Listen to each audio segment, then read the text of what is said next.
Returning victorious to the capital, Zhou Lang had already married someone else. I still foolishly petitioned to marry down in status, willing to be a second wife. On the day the marriage was granted, he was overjoyed and held a grand banquet for his colleagues. But on our wedding night, he was disgusted by the scars covering my body, refused to come near me, and left me to die in grief and anger as my old wounds reopened. Even more hateful, he took advantage of my being alone without family and seized all my assets. When I opened my eyes again, I was reborn the day before the wedding. I had awakened. I only wanted to properly be a female general, but the emperor asked me, "Duke of Zhengguo or my goddaughter, which do you want to be?" When I opened my eyes in this life, I was sitting in my boudoir, holding a jade pendant in my hand. It was what Zhou Lang had personally given me 5 years ago when I went off to war. "Ah, US, long as you return alive, I will marry you as my wife." I relied on these words of his to endure countless nights of pain and sleeplessness.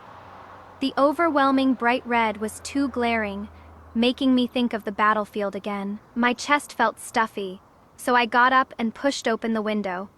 A spring breeze blew past, and my thoughts drifted far away with it. My mother died early, my father was away at war, and I followed my brother climbing trees to catch cicadas, practicing martial arts, without a bit of girlish manner, until I was 8 years old. When my father had time to return home, he hired a teacher to come teach me calligraphy. "Xiaoyue, your father here never went to school. Even though I became a general, I'm still just a rough man. If you, a young lady, are also a rough person, no one will dare to marry you." In just 2 years, I drove away 8 tutors. And no tutor in the capital was willing to come to our door anymore. My father had no choice but to dress me in men's clothing and send me to the most strictly managed private school in the capital. It happened to be spring as well. When I stepped into the private school, I immediately caught sight of Zhou Lang. He wore a faded blue robe, sitting by the window reciting poetry and texts. Sunlight fell on his profile, his delicate features glowing with radiance. The slingshot in my hand dropped to the ground with a clatter. Hearing the sound, he turned his head and gently curved the corners of his lips. "A new young brother. If you don't mind, would you be willing to share a seat with me?" That one smile cost me my previous life. "General, the wind by the window is strong. You've just recovered from severe injuries and cannot withstand the cold." The personal guard standing outside the window reminded me softly. I came back to my senses, casually tossed the jade pendant with patina in my hand onto the table, and smiled lightly. "Is this general really that frail? Prepare the horse, this general needs to make a trip to the palace." "You want to break off the engagement? This is a marriage you personally requested to be bestowed in court." In the imperial study, the emperor in his 40s put down his vermilion brush and raised his eyebrows at me. "So many people advised you at the time that Chamberlain Zhou was already married. But what did you say?" I knelt before the throne, head bowed low. That day, I had just returned victorious to the capital, still in my silver armor with no time to remove it, my cloak still stained with blood, yet standing in the center of the great hall, my voice resounding. If I cannot marry him as my wife, I would rather remove my armor and return to the fields, to live out my days alone. My face immediately felt burning hot. "I'm asking you a question. Are you mute?" I sniffled. If only my father were still here. All right, I won't be harsh with you anymore. If you have something to say, get up and speak properly." I slowly crawled up, even rubbing my knees. The emperor laughed in exasperation. "Enough, stop pretending. I promised your father I would look after you more, and I won't go back on my word. Speak. What grievance have you suffered that would make me go back on my word?" I pursed my lips. "Last night my brother came to me in a dream, saying Zhou Lang is definitely not a good man. This marriage my brother doesn't approve." The emperor had just lifted a teacup when his hand suddenly trembled, tea splashing out and scalding his hand. He hastily set the cup down. "You girl! I kindly tried to comfort you, and this is how you fool me." I looked up at the emperor, my lips trembling slightly. An elder brother is like a father. I must listen to what my brother says. The emperor's chest immediately heaved. He raised his hand and pointed at me for a long while, but couldn't manage to force out a single word. I quickly took out the military tally, raised it above my head with both hands, and bowed. I was so preoccupied with the wedding when I first returned that I forgot to return it. Please forgive me, Your Majesty. The emperor picked up the military tally and examined it carefully, then solemnly placed it back in the box.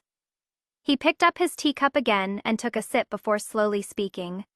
In consideration of your Lai family's generations of loyal service to the nation, I shall grant your request. But since this marriage was something you requested yourself in court, you shall speak of it yourself in court.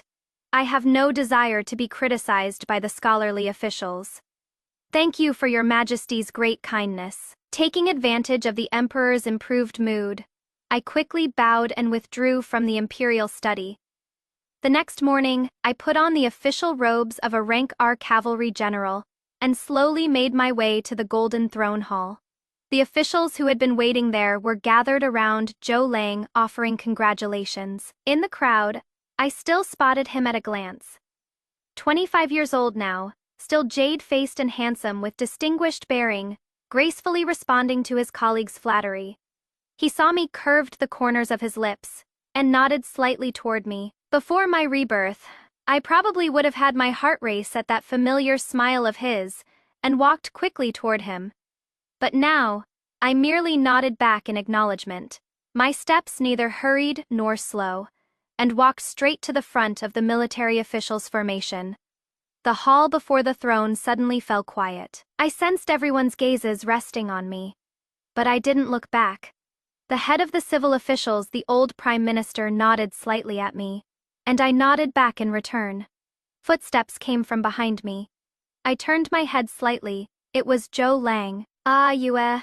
Why aren't you waiting at the general's manor for me to come fetch you for the wedding? I raised my hand to adjust my sleeves, avoiding his hand that wanted to grab my sleeve. Lord Zhou jests. Today is not a rest day. Since this general has already returned to the capital with the troops, I should naturally attend the morning court on time. Zhou Lang froze for a moment. The old prime minister looked at Zhou Lang coldly. Do not be disrespectful to General Lai. Zhou Lang bowed to the prime minister and walked back to the formation dejectedly. The crowd that had been surrounding him immediately dispersed, and everyone took their positions in an orderly manner. The Jingyang bell rang, and all officials attended court. I stood at the head of the military officials on the west side, with less than one row of people behind me. The civil officials on the east side stood in a full 3 rows. After the 3 calls of long live the emperor. His Majesty told everyone to rise, and the proceedings began. I listened in a daze, standing there lost in thought. It wasn't until silence returned to the hall that His Majesty drew out his words while looking at me. If you ministers have nothing to report. I quickly stepped out of formation and knelt on one knee. This General Li Yuan humbly petitions Your Majesty to revoke the bestowed marriage. Everyone was shocked. The civil officials on the east side buzzed with discussion, while from the west side came only a few sounds of disrupted breathing. His Majesty's gaze slowly swept over everyone as he calmly spoke. Minister Li, what is the reason for this? I brought out the draft I had prepared earlier. Yesterday at home, this general paid respects at my father and brother's memorial tablets, and felt grateful for Your Majesty's great favor, allowing this general, a mere orphaned daughter, to have the opportunity to serve the court and achieve merit. I suddenly realized that marrying and confining myself to the inner chambers would betray the imperial grace. This general is only 24 and can still guard the borders for Your Majesty, for over a decade more, keeping the barbarians from daring to invade again. The emperor paused for a moment, then nodded with gratification. Minister Li, having such a loyal heart, I am greatly comforted. Rise. I stood up and returned to my place, just in time to see Zhou Lang looking at me with confusion. The emperor turned his gaze to Zhou Lang. Minister Zhou, do you have any objections? Zhou Lang quickly stepped forward from the ranks. Your Majesty, This subject has something to say. This subject admires General Li's devotion to the realm, but the safety of our nation should not be exchanged for a woman's lifetime of happiness. He paused slightly, then spoke with fervent passion. If this subject could marry General Li, I would never confine her to the inner chambers. If she wishes to go to the borderlands, this subject will procure provisions for her. If she wishes to go to the battlefield, this subject will secure the rear for her. This subject is willing to be the shield behind her, protecting her from any worries. Who says a woman after marriage can only be confined to the inner chambers? This subject is willing to be the one who breaks convention and supports General Li in continuing to be that heroic woman who rides freely on horseback. If this were before my rebirth, hearing his such earnest words, I would have definitely been moved to a complete mess. But now, the eyes of all the civil officials turned to look at me again. Seeing my calm expression, they began whispering among themselves once more. Minister Zhou truly understands righteousness profoundly. General Li sought this marriage herself.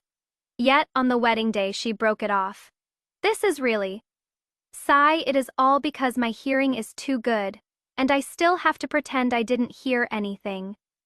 No wonder my brother said the imperial court is a battlefield for scholars. No wonder my father wanted me to read more books back then. But at this moment, Summoning stepped forward from among the military officials. Your Majesty, please allow this subject Zhao Gang to say a few words. I raised my eyebrows. Zhao Gang is my deputy general, always taciturn. Why is he stepping forward at this time? The emperor raised his hand. General Zhao, speak freely. Zhao Gang looked at me with a complicated expression, then turned to face Zhou Lang. This subject is a crude person and cannot speak as many pretty words as Minister Zhou. This subject will just ask Minister Zhou one question. When General Li was gravely injured and unconscious, she was still clutching the engagement jade pendant you gave her in her hand, still murmuring your name with her mouth. She fought her way back from death's door and came back alive to marry you. So why were you already married by then? Zhou Lang was stunned for a moment. His mouth opened and closed, but he couldn't say anything. But Zhao Gang's mouth was like city gates opening to dispatch troops. One sentence following another. General Li doesn't mind that you're already married. That is General Li being generous. But it doesn't mean the brothers in the army are convinced. If it weren't for General Li personally requesting, you'd have been bagged already. Now that General Li doesn't want to marry you anymore, what more is there to say? Everything you just said, which brother in the army can't do that? Which one can't do it better than you? I glanced at Zhao Gang, using my eyes to signal him to hold back a bit. Being so unguarded as to openly talk about bagging people. Is this how I usually teach? This kind of thing should of course be done secretly. Sure enough, Zhou Lang seized the opportunity. Your Majesty, this subject impeaches General Zhao for openly threatening a court official utterly disregarding the law. But His Majesty spoke indifferently. It was Jen who told General Zhao to speak freely. Minister Zhou, you haven't answered General Zhao's question yet. Zhou Lang's hand pointing at Zhao Gang froze in midair. He immediately prostrated himself again, his tone choked with emotion. Your Majesty, this subject has his difficulties. 2 years ago, Ayue ventured deep alone, with no news at all. All the officials said this troop probably won't come back. I narrowed my eyes and thought about it. It was that time I led 2,000 personal guards in a flanking surprise attack. Men with gags and horses with wrapped hooves, hiding by day and moving by night for a whole month, striking directly at Amu Khan's main camp, pushing the front line 500 li north. This humble subject has been anxiously worried day and night, several times wanting to go to the northern frontier to find her, even preparing a coffin to follow her in death. But my mother suddenly fell gravely ill, and the physician said she wouldn't make it through that winter. My mother's only dying wish was to see this humble subject get married and establish a family, to continue the family line. At that time, I was already 23 years old. As a son, filial piety comes first among all virtues. I could only tearfully agree and marry a wife to bring joy and ward off misfortune. TSK Zolang's mouth is really something else. During those years I spent at the private school, I liked how eloquent and persuasive he was, so much better than my inarticulate father and brothers. When Zhou Lang reached this point, he changed from the grief on his face, and his lips instantly curved upward. Perhaps this humble subject's filial piety moved the heavens. After the marriage, me mother's health miraculously improved. Now my mother is still alive, and my wife gave birth to a son last year. This humble subject really cannot bear to be that heartless and ungrateful person who would divorce his wife just to marry Ah Yue. I watched from the side, dumbfounded. After knowing him for so many years, I never knew he could change his expression faster than flipping through a book. If this were before my rebirth, I definitely would have believed all this nonsense coming out of his mouth. But now, I'm no longer that easily fooled girl from back then. Voices of agreement came from the civil official side. So, it was a marriage to ward off misfortune. That is quite understandable then. Vice Minister Zhou's pure filial piety is truly a model for us all. I dug at my ear and asked with a hooked smile. Then this general asks you, since you value your first wife so much, and can't bear to wrong her, why didn't you refuse when this general requested an imperial decree for our marriage in court? If back then you were moved by this general's deep affection, but now this general doesn't want to marry anymore, why are you making excuses? Zhou Lang was like a duck with its neck seized, mouth agape, and frozen on the spot. The civil officials who had just been singing his praises, now all fell silent, their eyes circling him with complex expressions. They were all a bunch of foxes who couldn't see through that little charade. The emperor narrowed his eyes, yet his tone remained calm. Minister of the Court of Judicial Review, investigate Minister Zhou's mother's medical records over these years for me. If even one detail doesn't match up, it is the crime of deceiving the sovereign. The Minister of the Court of Judicial Review immediately stepped forward to receive the decree. Zhou Lang's pupils instantly constricted sharply, and he knocked his head against the ground, producing heavy thuds. This humble subject would never dare harbor any intention to deceive your majesty. I implore your majesty to see clearly. The emperor waved his sleeve and stood up. I am weary.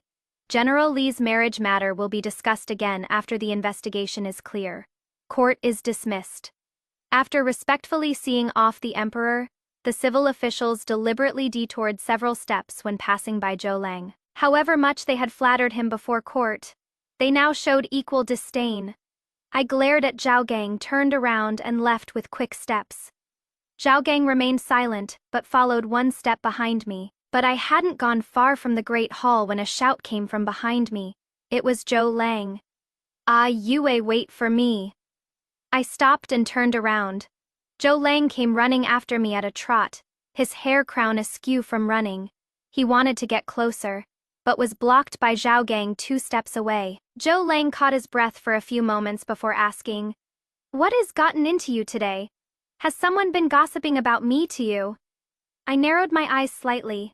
Are you hiding something from this general? Zhou Lang's eyes flickered for an instant. Then he put on a hurt expression. Ah Yue, I've always been honest with you, as the sun and moon can attest. I curled the corner of my lips slightly. Then why would you ask such a thing? Zhou Lang adjusted his hair crown and cleared his throat. These past few years in court, my sharp tongue has offended quite a few colleagues. If someone's been speaking ill of me to you, it must be because they're jealous of me, afraid that after I marry you my influence will grow even stronger and become even more disadvantageous to them. I don't know much about the twists and turns of court politics, but I do know this. Whatever the enemy desperately conceals or heavily protects is their vital weakness. Years ago when I infiltrated alone, that is how I found Amu Khan's main camp, I said indifferently.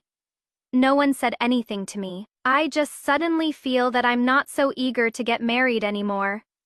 Zhou Lang breathed a sigh of relief and was about to say something more when Chief Eunuch Wang came running over. General Li, His Majesty summons you to the imperial study. I nodded and left with Chief Steward Wang. But as I brushed past Zhao Gang, he clearly sensed the hostility radiating from him. I unconsciously turned my head to glance at him, and he was staring fixedly at Zhou Lang. I patted his shoulder as usual. Let's go. Stop standing around here like a post. My intention was to get him to go back. He is just a rough soldier picking a fight with a civil official. He might survive bloody battles on the battlefield, but he could be impeached to death. But he followed behind me. I couldn't help but turn back and wave him off. But he acted as if he didn't see it, still following one step behind me. I sighed. I'll deal with him properly when we get back. Girl, sit down and chat with me for a bit. The Emperor sat by the antique tea table and beckoned to me. I didn't stand on ceremony either. I bowed slightly in a simple salute, then sat down casually. I stared at these complicated tea utensils, not knowing how to handle them, but the Emperor, while skillfully brewing teas, lowly began to speak. Your words in court today moved me deeply, and reminded me of your father.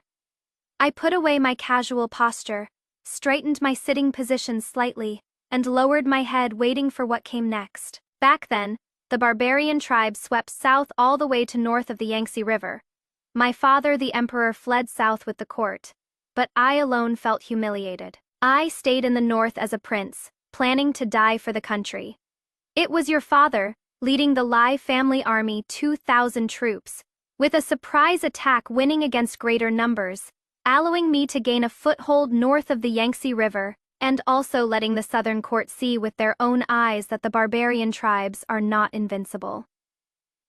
His Majesty handed me a cup of prepared tea, but this was to honor my father.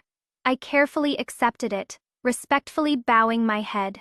Thank you, Your Majesty. In that battle forcing across the Yellow River, your father knew full well that whoever crossed first would die. Yet he still went, in his capacity as Grand General, leading from the front, which inspired the army behind him to charge forward fearlessly and endlessly. Before he left, he made only one request of me to take good care of his son and daughter. I failed to protect your brother. But as for you, girl. My nose tingled. I sniffled slightly, but still said nothing. His Majesty suddenly intensified his tone.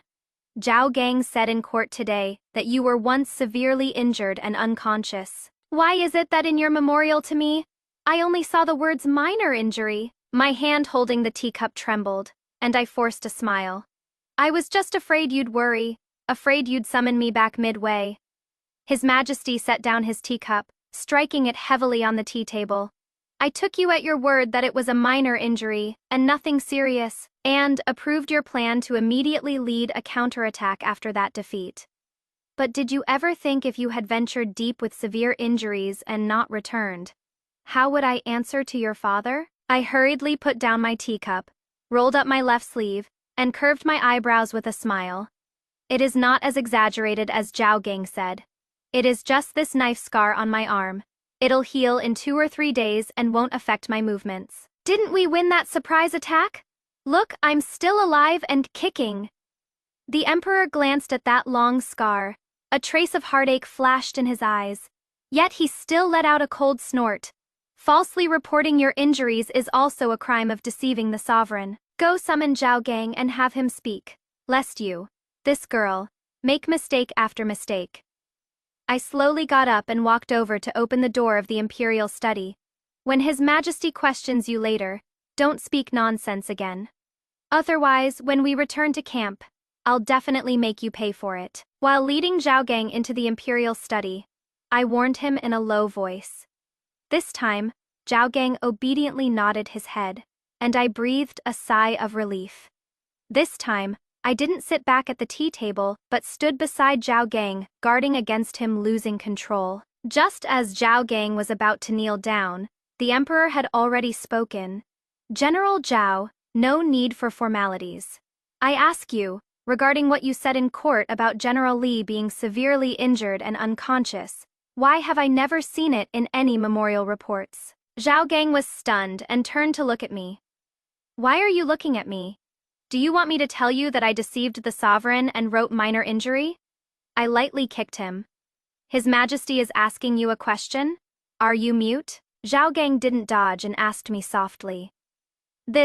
How should this subordinate respond? Do you two take me for deaf or blind? Confess truthfully, or I'll charge you with the crime of deceiving your sovereign. Zhao Gang hurriedly knelt down and even tugged at my hem. I had no choice but to kneel beside him.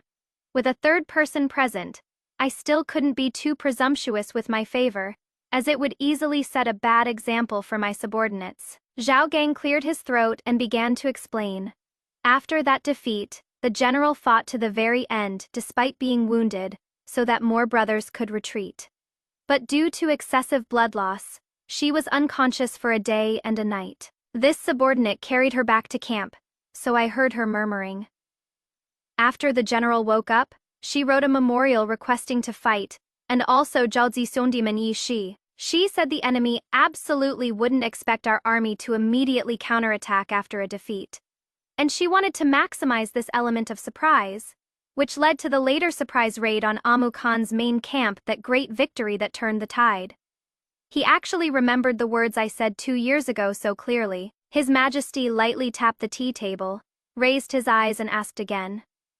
But why did she, a wounded soldier, need to go personally? We subordinates also tried to dissuade the general at the time, but she said this mission was dangerous with low odds of success. Whoever went might mistakenly think they were being sent as cannon fodder. Setting aside whether they'd give up midway, the surprise attack effect would definitely be greatly reduced. Only if she personally led them would these 2,000 men have morale, and the main army waiting to provide support wouldn't abandon this isolated force. His Majesty's tapping suddenly stopped. Having heard no words for a while, I raised my eyes to look at His Majesty, but I saw he was looking at me, his eyes slightly red. It was as if he was looking through me, at someone from the past, an old friend. After our gazes crossed, His Majesty tilted his head back slightly, his voice choked with emotion. You girl have been pushing yourself too hard. I don't want you to go to the border garrison anymore. You're already 24. You need to hurry up and give the old Li family a descendant. I immediately lowered my head again. But I never want to marry again for the rest of my life. Zhao Gang's fist resting on his knee suddenly clenched tight. His Majesty picked up his teacup and moistened his throat. Rise, girl, tell me the truth. What grievance did you suffer to suddenly become so disheartened? All that beating around the bush earlier? That is not like you at all. Zhao Gang helped me stand up, and also turned his head to look at me, his expression full of confusion. I closed my eyes, as if I could see again the wedding night from my previous life after I removed my clothes. The urgency on Zhou Lang's face suddenly turned to horror and disgust, and he refused to come near me ever again. How many old scars do I have on my body? I can't even remember myself. These badges of honor that I'm so proud of genuinely scared Zhou Lang away. No matter how many sweet words or vows of eternal love, they're all lies in the face of the body's honest rejection. My self-esteem, my pride in that moment, he shattered them to pieces. If even Zhou Lang, who I've been close with since childhood, can't accept it, then who else could? As if noticing something wrong with my emotions, His Majesty's voice urgently interrupted my thoughts. Girl, you remember this for me, you're not some orphaned girl who has to bear everything alone. Tell me, and I'll make the decision for you. Upon hearing these words, tears immediately gushed forth like a spring, and I sobbed uncontrollably. Girl, why are you crying now? Minister Li, General Li, please reign in your divine powers. Your subordinate is still here. I paused and opened my eyes to look at Zhao Gang. His mouth was open, but no words came out. His left hand, stopped in front of my eyes, was still trembling slightly. So even he is afraid of me. Am I really that terrifying? I stubbornly turned away, my shoulders shaking uncontrollably, but he placed his hand on my shoulder and pressed down slightly with some force, just as I had comforted him after military defeats. Remembering my identity, I raised my hand to roughly wipe my face, turned around, and said softly, "This general is fine. Sorry for worrying you." But my voice wasn't like my usual tone in the military. Zhao Gang's gaze was also different from usual. When I turned around, his hand hadn't fully withdrawn yet, and it happened to touch my face. His breathing instantly became even more chaotic than mine had been moments ago. His Majesty's light cough reached my ears.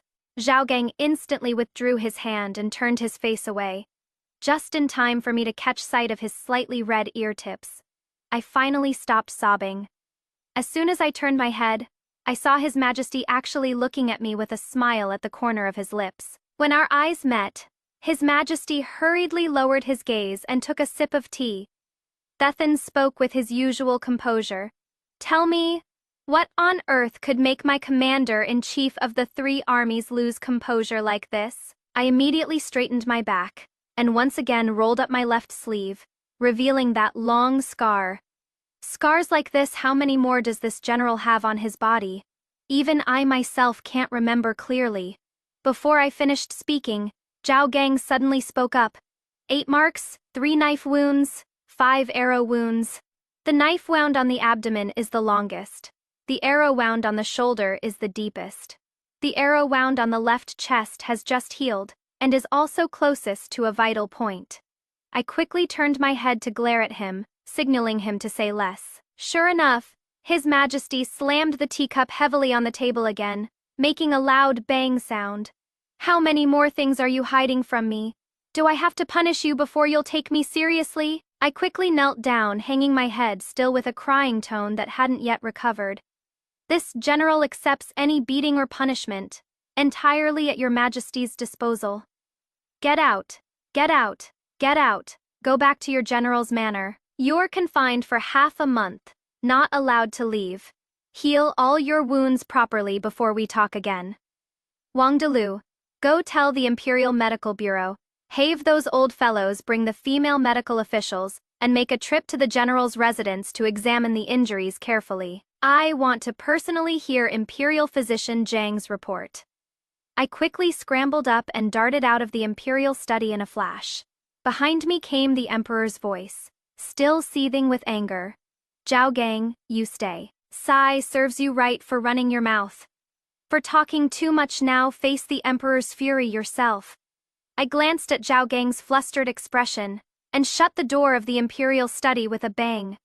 My chest began to ache faintly again. It must have been caused by that earlier bout of emotional breakdown and sobbing.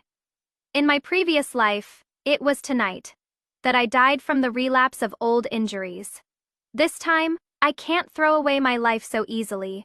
It is just not worth it.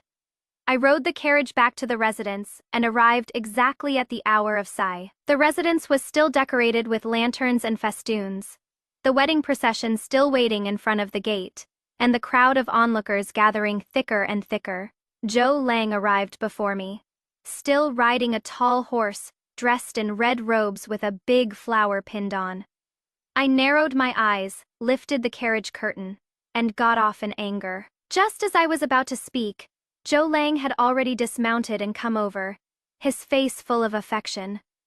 "Ah, Yue, you're finally back. The Emperor didn't give you a hard time, did he?" I suddenly realized that I had never truly understood this person before, but with the lingering pain in my chest, I had no mood to deal with him. I straightened the sleeves of my second-rank official robe and spoke indifferently. "Move aside, this general is going home."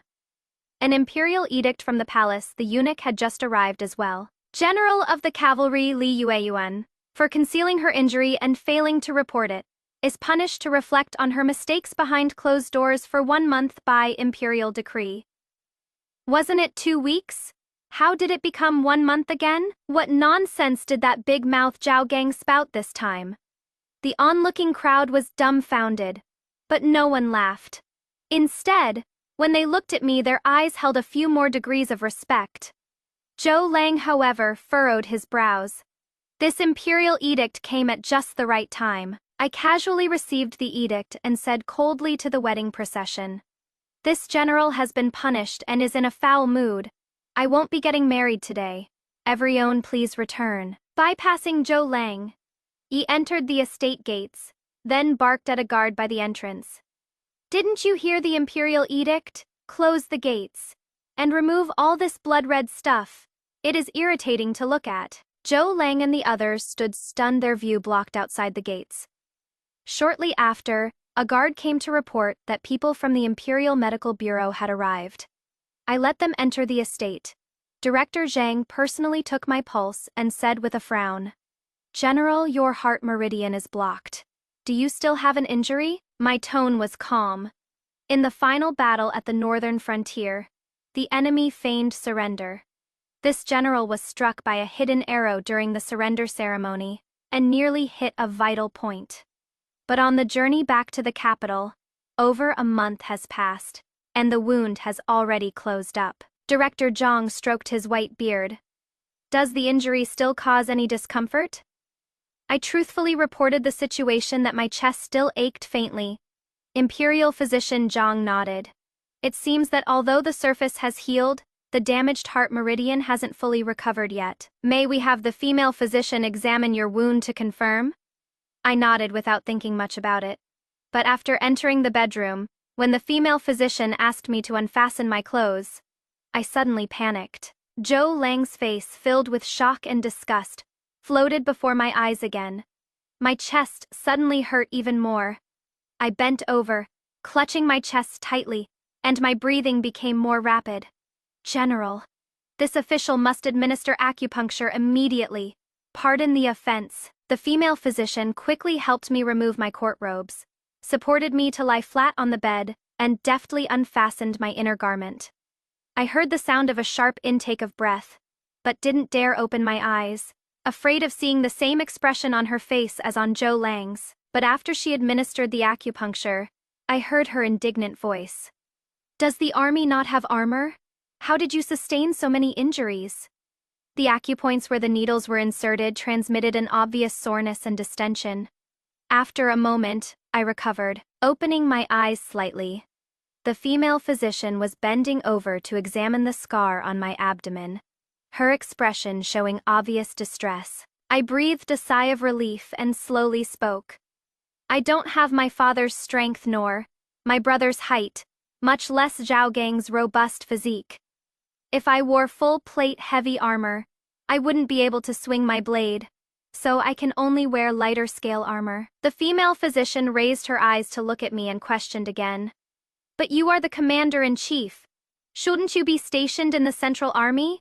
How could the enemy injure you?" I fell silent for a few breaths, then said softly, "In my first 3 years leading the army, the reason the brothers didn't look down on me as a mere woman and were willing to respectfully call me general was either because of my father or because of my brother. It wasn't until that surprise attack 2 years ago, when I led the charge and achieved a decisive victory, that the brothers truly accepted me."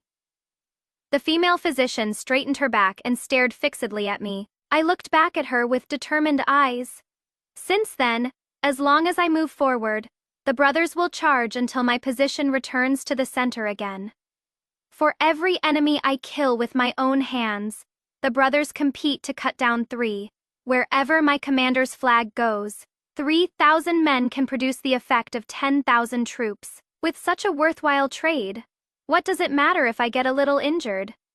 The barbarians thought that by wounding me with a hidden arrow during their false surrender, the army's morale would collapse, and they'd have a chance to turn the tables. But when I opened my eyes, the battle was already over, and the brothers were urging me to return to the capital in triumph. The female physician bowed deeply to me. "Please accept this bow from your subordinate Zhang Xiaoman." I was slightly stunned. "You are the one known as Miss Zhang Xiaoman?"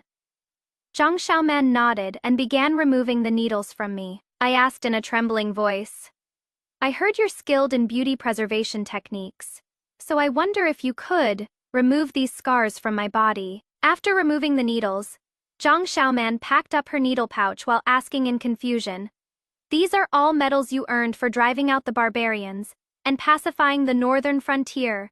Why would you erase them? Please let this subordinate count them properly, to see exactly how many medals there are, so this subordinate can report to His Majesty."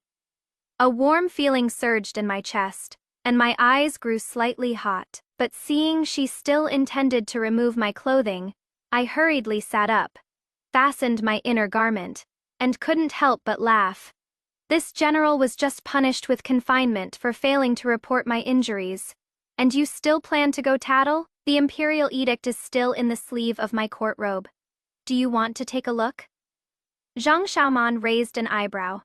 How come what this subordinate heard was that His Majesty gave you a month's leave? His Majesty also ordered the Imperial Medical Academy to make sure to nurse the general's body back to health within a month. I was slightly stunned. You don't believe it? His Majesty's handwritten order is still with Director. Zhang, do you want to take a look? I got up, threw on my outer garment, and was about to head out. Zhang Xiaoman raised her hand to stop me, her brow tightly furrowed. You just took a trip to death's door, and you still won't let this subordinate properly examine your injuries. My heart jumped in alarm. In my previous life, I died on this very day, and it started with symptoms just like those moments ago. Sigh, it has only been 3 months into this birth year, and I've already been to death's door twice? No, counting the time I passed out from that ambush arrow, it is 3 times. I hurriedly clasped my fists and bowed to Xiaoman. Thank you so much for saving my life just now. Please examine me as you see fit. This general will fully cooperate. Only then did Xiaoman smile and say, that is more like it. If you don't take care of yourself, how worried would your brothers be? Please do it yourself. This official needs to examine your whole body. My face flushed red as I slowly removed my clothes. Xiaoman examined me carefully and asked many questions. While putting my clothes back on, I listened to her examination results.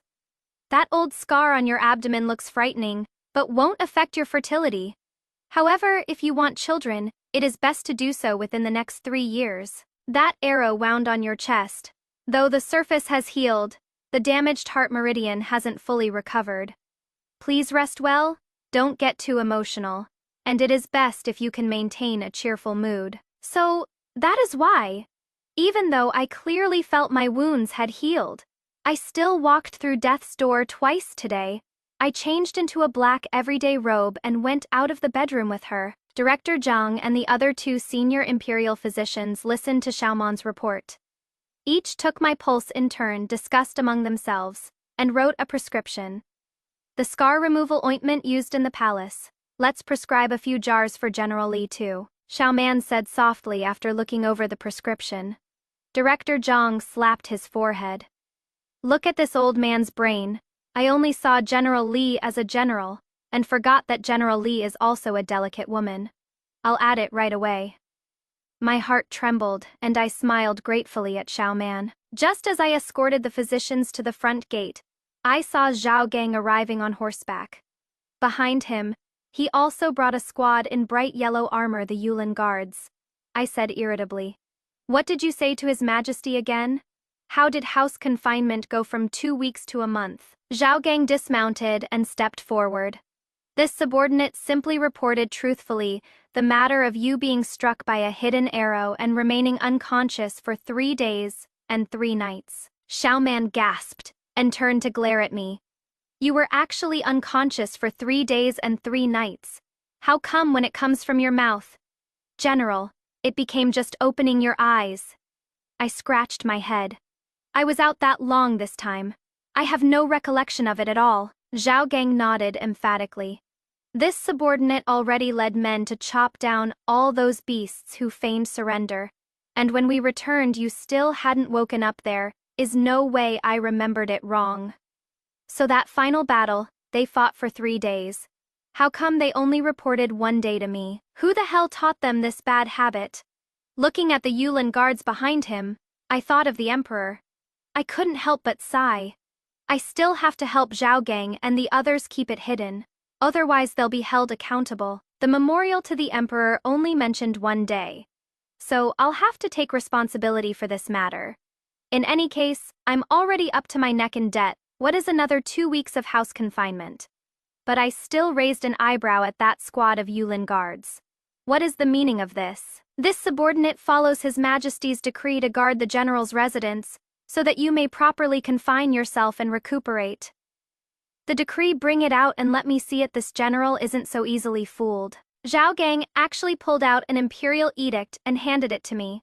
I snatched it over and took a look. let out a cold snort, then tossed it back to him. Great. Self-reflection behind closed doors has turned into solitary confinement. This general is tired and will go catch up on some sleep first. Everyone, please help yourselves. Watching the Yulin guards surround the manor gates, I dropped this line, turned around, and entered the manor. I slept until high noon and was woken up by Zhao Gang to eat lunch. Thinking about how I wouldn't have to wake up early for court for a whole month straight, wouldn't have to see Zhou Lang's face, my mood instantly improved. In my previous life, today was my wedding day. In this life, I've managed to preserve my little life. No matter how I look at it, this calls for a big drink. I rubbed my sleepy eyes, sat down at the head of the dining hall, and shouted boldly, "Bring me wine!" But Zhao Gang didn't move. The imperial physician said, "You cannot drink alcohol until your injury is completely healed." Instantly, half my good mood was gone. I looked at the dishes on the table again. Why is everything so bland? Zhao Gang took the medicinal soup handed over by the personal guard and placed it in front of me. The imperial physician said, "You need to watch your diet while taking medicine." I looked at the pitch-black medicinal soup reeking of bitterness, and my face scrunched up. The other half of my good mood was gone too. While holding my bowl and picking at the food, I glared at Zhao Gang. "Why are you still standing there, trying to ruin this general's mood?" Zhao Gang turned and walked out. I slapped my chopsticks on the table. "I'm telling you to sit down and eat. Can't you understand? There is so much food. How can this general finish it all alone?" Zhao Gang immediately froze, hurriedly fetched another set of bowls and chopsticks, filled it with rice, sat down across from me, and ate with his head down. He had his back to the door, against the light, so I couldn't see his face clearly. Seeing him pick up food so carefully, eating in tiny bites, I banged my bowl on the table again. "What has gotten into you today? From morning court till now, acting all weird, not like yourself at all." Zhao Gang's chopsticks froze in midair. He looked up at me, but said nothing. I said irritably, "I'll take the blame for falsifying military reports myself. The memorial was written by me anyway. What are you so nervous about?" Zhao Gang immediately put down his bowl and chopsticks and lowered his head. I threw my chopsticks at him. "His Majesty already reprimanded you. Say something! What did His Majesty say?" Zhao Gang caught the chopsticks and handed them back to me with both hands. His Majesty did indeed reprimand this subordinate, blaming this subordinate for failing to protect you properly. I froze for a moment, took the chopsticks and said softly, "I was careless at the time, thinking that once I received that letter of surrender, this war that has been going on for over 20 years could finally end. When I was 4, my mother took my brother and me south, saying the barbarians were coming, but my father wasn't with us. When I was 5, my mother died in Zhongbei. When I was 10, my brother snuck me into a ferry's cargo hold to cross the river. A year later, my dad finally found the two of us in Zhongyan in a pile of refugees. By then, he had already become a great general. My dad brought us to live in a big mansion, but after just a few days he left for Zhongbei again. It wasn't until I turned 8 that my dad finally had time to return home. Worried I wouldn't be able to marry, he hired someone to teach me to read. My nose felt a bit sour, so I sniffled. Zhao Gang placed his own handkerchief on the table and gently pushed it in front of me. I raised my eyes and glared at him. This general is just feeling sentimental for a moment. You think this general is about to start crying again? Zhao Gang actually nodded. I laughed in annoyance. This general isn't that fragile. This general just feels that. Days like this, eating peacefully, are truly hard won. Zhao Gang froze for a moment, then nodded emphatically and picked up his bowl to shovel rice into his mouth. But before long, tears filled his eyes. I handed him my handkerchief and softly comforted him. All right. We made it through all that hardship, didn't we? We have to live well for our fallen brothers." Zhao Gang immediately burst into tears, took my handkerchief, turned around and ran out of the dining hall. I raised the corners of my lips and suddenly felt that embarrassing myself in front of him this morning wasn't so awkward anymore. We're even now. Looking down at the handkerchief still placed by my hand, I suddenly felt like I might have been a bit rash just now. Should have handed him his own handkerchief. How did I just casually pull out my own? I finished the leftover food, drank the medicine, and prepared to take a walk in the back courtyard to digest. 4 dishes and a soup was a bit much. Can't waste it, I'm stuffed. Need to tell the kitchen. 2 dishes will be enough for dinner. My front foot had already stepped out of the dining hall, but I came back to tuck Xiaogang's handkerchief into my sleeve. In case I run into him during my walk, I can return it to him and get my own back. Spring noon, bright sunshine. I found Xiaogang at the training grounds in the residence. He was bare-chested on his upper body, fiercely punching and kicking a wooden dummy. The sweat he shed was crystal clear and glistening. On his strong and powerful right arm, there was also a centipede, like Scar crawling up it. This was left from blocking a blade for me. I remember it very clearly. Suddenly remembered. He also clearly remembers every scar on my body: location, depth, severity, quantity. Almost all matched the results of Xiaoman's examination. TSK. Could it be that after this coma, he saw me completely naked? I immediately walked up to him, fiercely saying, "Xiaogang, this general asks you, why do you know the scars on this general's body so clearly? It is exactly the same as the medical officer's examination results.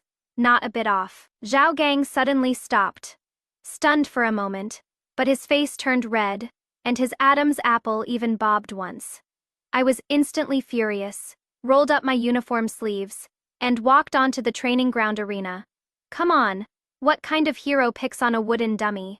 Let this general have a go with you. Xiaogang immediately raised both hands above his head. The imperial physician instructed that you need to rest quietly, and you just finished eating. I gritted my teeth and shouted loudly, "Someone come!" 5 nearby personal guards immediately lined up in front of the arena. "General Zhao is itching for a fight, you few. Accompany General Zhao for some good practice." After saying this, I stepped down from the arena and stood with my hands behind my back facing it. Xiaogang glanced at me, leaped onto the arena in 2 or 3 steps, and shouted at the row of 5. "Come at me together, quick battle, quick finish. Don't delay the general's afternoon rest." Those 5 all looked toward me. I laughed in anger and waved my hand at the arena, and all 5 leaped onto it together. In less than half a quarter hour, the 5 were defeated. I scolded in a stern voice. "With this general backing you up, you still hold back like this? Haven't eaten or what?" One of them clutched his stomach. "General, it is not yet time for the shift change, really haven't eaten yet." I was silent for a moment, then waved my hand. "No wonder you're all like soft-legged shrimps. All of you go down, go to the mess hall and eat first, 5 extra laps tomorrow morning." Then glanced at that certain Zhao on the arena, with his arms crossed looking quite smug. I turned and left. But just now, Xiaogang's bare-chested 1 against 5 fight, that spectacle was etched in my mind. Closed my eyes and opened them again. The battle scene I just watched was still replaying before my eyes. All the way until my afternoon nap, Xiaogang was still fighting back and forth in my mind, shirtless. His sturdy muscles swayed before my eyes. From shoulders to abdomen, with clear lines and distinct contours. I suddenly thought of a question and snapped awake. Got dressed and went to find Xiaogang, walked around the mansion but didn't see him, called over a personal guard to ask. Then headed straight for the mansion gate. "Open the gate." I instructed the personal guard at the entrance. The personal guard opened the gate, and the Imperial Forest Guard standing watch outside immediately turned around and clasped his fists. "General, you cannot leave the mansion." I ignored him, scanning around with my eyes, but still didn't see anyone. Instead, Xiaogang emerged from some corner, clasped his fists and asked, "General, you're going out. If there is urgent business, just give orders to your subordinate directly." Looking at his neatly worn armor, he let out a cold snort. This general asks you. Sensing the gazes from the Imperial Forest guards and passers-by on the street in front of the mansion, the words on the tip of my tongue stopped. I grabbed him and pulled him into the mansion gate. Closed the gate. Walked a few steps into the mansion, then waved my hand at the nearby personal guards. After they consciously withdrew, I turned back to stare into Zhao Gang's eyes and asked softly, "Do these scars all over my body really look that scary?" Zhao Gang froze. My nose tingled and I turned to leave. He quickly ran in front of me. "Why would you ask such a thing?" "So, was I just making a fool of myself? I was impulsive. I shouldn't have asked." My eyes grew slightly warm as I quickly walked around him and headed straight for the bedroom. "General, you are the most beautiful woman under heaven." Hearing the shout from behind, I stopped in my tracks. The guards who had scattered earlier popped out one by one, echoing in agreement. General Zhao is right. This subordinate thinks so too. I raised my hand to cover my mouth and quickly ran back to the bedroom. Once the door closed, I buried my head under the blanket, crying and laughing at the same time. Oh no! My emotions were too intense. My chest was faintly aching again. I quickly threw off the blanket and shouted out the window, "Quickly, go fetch Imperial Physician, Zhang Xiaoman!" Then pressing on my chest, I lay flat and still, trying to lengthen my breaths, and gradually felt a bit better. Zhao Gang stood outside the window and glanced at me, then immediately turned and hurried off. But he hadn't been gone long before he returned with Zhang Xiaoman. When Zhang Xiaoman entered my bedroom, he still had a cloth bundle on his shoulder. Zhao Gang stood guard outside the window, beads of sweat on his forehead glistening in the sunlight. Seemingly noticing the confusion on my face, Zhang Xiaoman spoke up on his own. "His Majesty heard that you previously had a sudden relapse of your old injury and nearly died, so he ordered me to stay at your residence to watch over you at all times." She set down her bundle on the table and quickly came over to check my pulse. "What did you do?" "I just gave you acupuncture this morning. How did it relapse again in the afternoon?" I glanced at Zhao Gang outside the window with a nervous expression, not knowing how to speak. "Why is your pulse beating so fast?" Zhang Xiaoman frowned and followed my gaze toward the window. She immediately got up and went over to close the window, then sat back down by the bed and asked softly, "When was your last period?" I thought for a moment, "About 2 weeks ago?" Zhang Xiaoman nodded. "Then right now is your fertile time. No wonder your pulse and blood energy are so active." I listened in complete confusion. She leaned down to my ear again. "Could it be that you're feeling amorous?" I thought of the dream during my afternoon nap, and my face immediately turned completely red. That is not surprising though. After all, today was originally supposed to be your wedding day, and tonight was supposed to be your wedding night. My heart suddenly ached again. Zhang Xiaoman's fingers on my wrist immediately pressed down 2 degrees tighter. Her tone urgent. I just couldn't help making a joke. "Don't get worked up. Take a deep breath first. I'll go get you a heart relief pill." After speaking, she got up and rummaged through her bundle to find a small porcelain bottle, poured out a pill and fed it into my mouth. She called out toward the window again, "Go fetch a bowl of warm water." The figure outside the window finally left. I swallowed the pill and said softly, "Sorry, I scared you." Zhang Xiaoman was startled, checked my pulse again, and finally breathed a sigh of relief. "Good. The heart-saving pill is taking effect. Keep this small porcelain bottle on you. If you have another attack, take 1 pill. Don't take more than 3 a day." I nodded. Feeling better, I sat up, took the small porcelain bottle, and tucked it into my clothes. "Thank you, Xiaoman. Stop calling me your subordinate all the time. It sounds like we're at court and makes me want to doze off." "All right." Zhang Xiaoman immediately broke into a wide smile. "Then I'll call you. My name is Li Yueyuan. I was born on the 15th of August. Me dad was a rough old fellow who heard some poor scholar in the village going on about flowers blooming, moon full, family reunited. So he named me Li Yueyuan. But sadly, now." I let out a soft laugh and left it at that. Zhang Xiaoman said softly, "My name is Zhang Xiaoman, But I wasn't born on Xiaoman Day. My parents both passed away, and my grandfather traveled thousands of miles to find me. The day he found me happened to be Xiaoman. I never met my parents. I looked up about to comfort Xiaoman, but she gently patted my shoulder and changed the subject.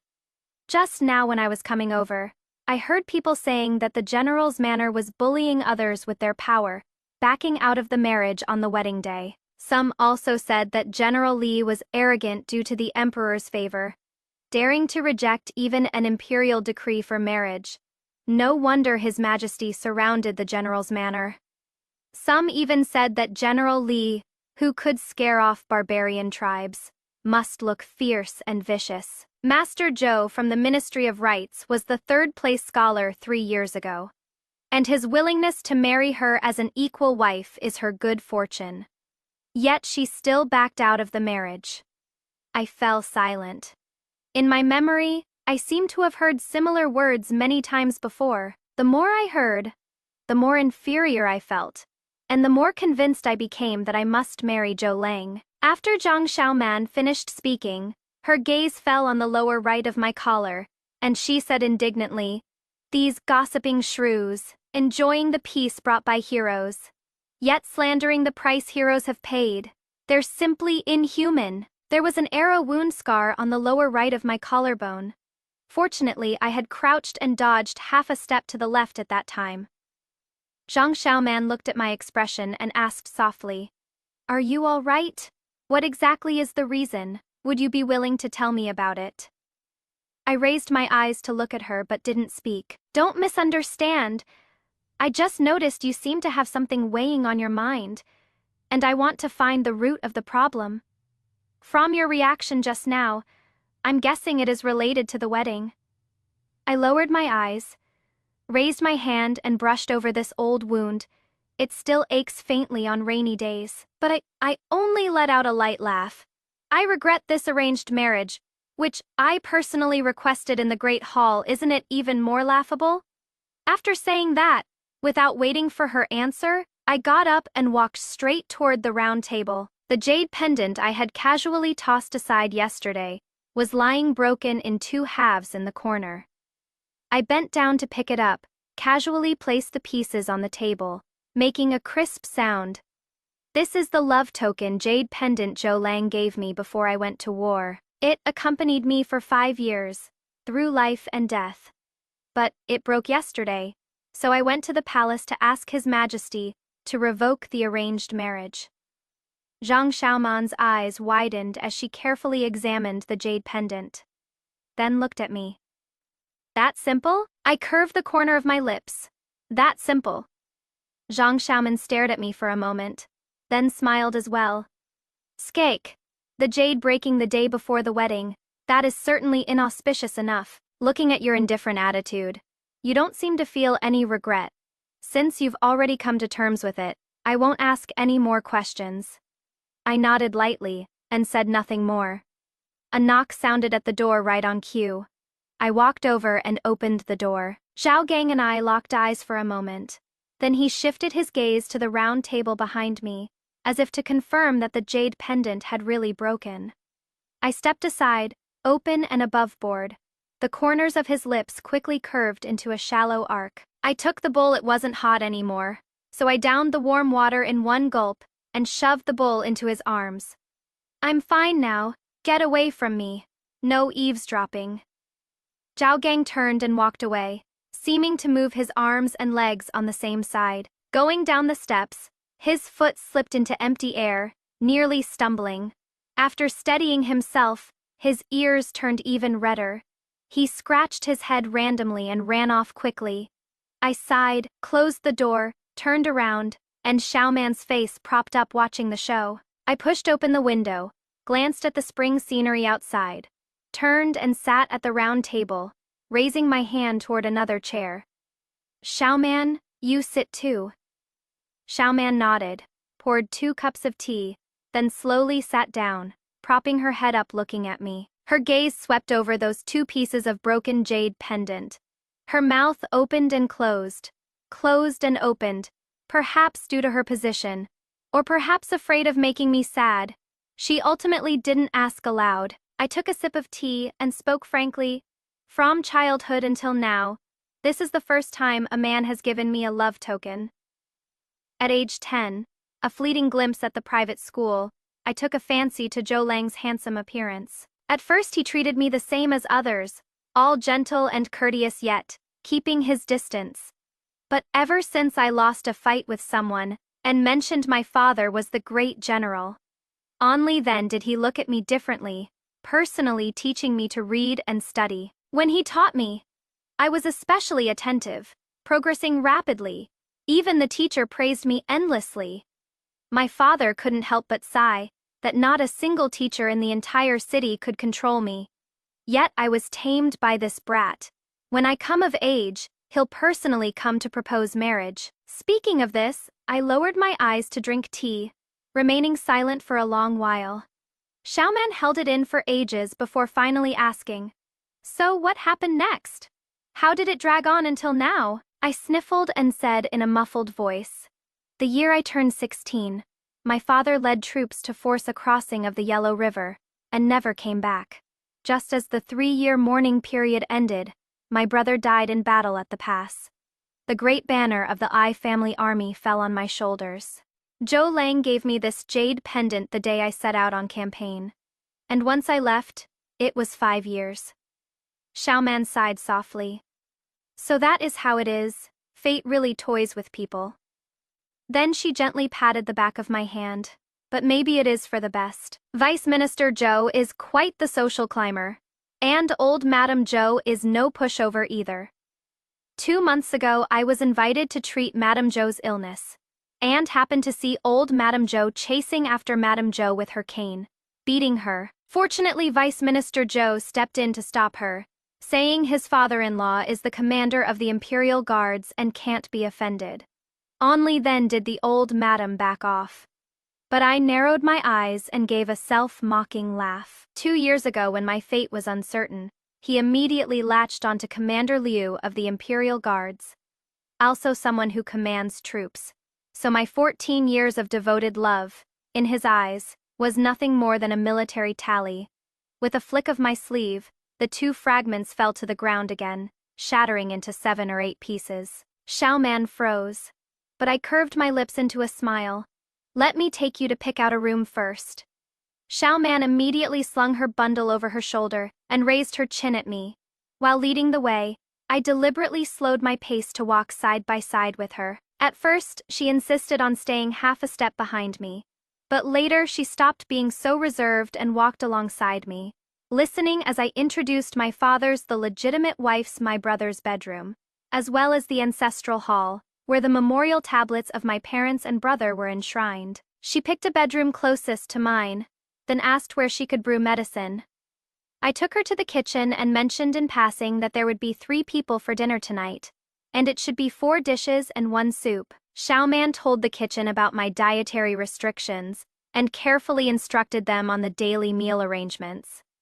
The head cook of the household, who before retirement was the battalion commander of the mess hall in my army, didn't find it troublesome at all and listened very attentively. Xiaoman found a corner in the kitchen and began personally brewing my evening medicine. I found 2 folding stools, gave her one, and then just sat idly in the corner like that, keeping watch by the medicine stove. Xiaoman glanced at me from time to time, seeing me lost in thought, but didn't speak up to disturb me. In the kitchen, the aroma of food and the smell of medicine gradually mixed together, while the sizzling sounds of stir-frying and the bubbling sounds of the medicine stove intertwined in my ears. This must be the warmth of everyday life that I fought so hard to earn over these 5 years. Xiaoman suddenly handed me a handkerchief. I was stunned for a moment, only then realizing that, without knowing it, my tears had already soaked my clothes. "I have one here." I casually reached for my own silk handkerchief, but pulled out Zhao Gang's square towel instead. After lunch, I was so busy dealing with Zhao Gang that I forgot to return it. Xiaoman glanced at that square towel, then looked at me, and neatly withdrew her own handkerchief. But I didn't use that square towel either. I put it back in my sleeve, got up and went to the water vat to scoop a ladle of water, splashed my face, and directly wiped it dry with my sleeve. Then, under Xiaoman's dazed gaze, he left the kitchen and went straight to wait in the dining hall. The food had already been served on the table. Xiaoman had already sat down with her bowl, but Zhao Gang was nowhere to be seen. Just as I was about to call a guard to ask, one of the guards rushed in. "General, this is bad. General Zhao and Attendant Zhou are fighting at the entrance of the estate." I slapped the table and shot to my feet, striding quickly toward the estate gate. Xiaoman chased after me. "General, you absolutely must not get agitated again. This is already the third time today." Before even getting close to the gate, I could already hear the commotion outside.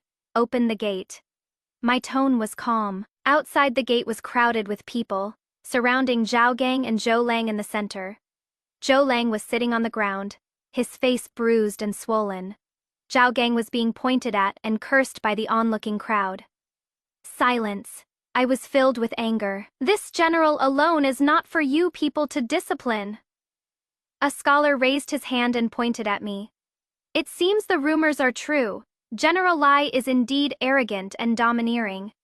The crowd immediately followed suit in jeering. Zhou Lang struggled to get up, limping as he blocked in front of me.